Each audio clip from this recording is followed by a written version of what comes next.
Двајца македонски државјани се лоцирани среде жарот на борбите помеѓу Хамас и Израел и за нив состојбата е најризична. Се наоѓаат во појасот Газа и за нивно извлекување е потребна обемна операција, а за ова е задолжена амбасадата во Каиро, која веќе комуницира со надлежните институции.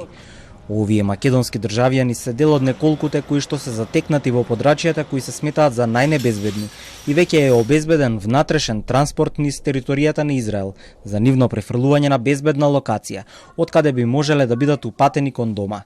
Ова е наведено во денешното соопштение на МНР и кризниот штаб, кои ја водат акцијата за евакуација на сите македонски државјани.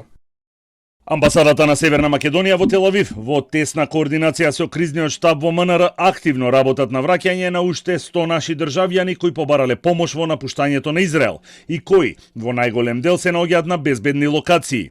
Еден дел од нив веќе имаат обезбедено билети преку редовните летови кои се активни преку меѓународниот аеродром во Тел Авив кој е во целосна функција.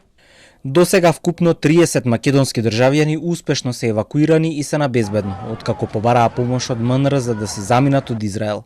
Во изминатото деноноќие 4 го напуштили Израел со лет до Атина, 5 до Подгорица и 1 до Истанбул. Нашето МНР известува дека веќе е изготвена информација за состојбите во Израел, со фокус на наредните денови и оперативниот план. Истата е доставена до владата и таму на седница ќе се разгледаат наредните чекори.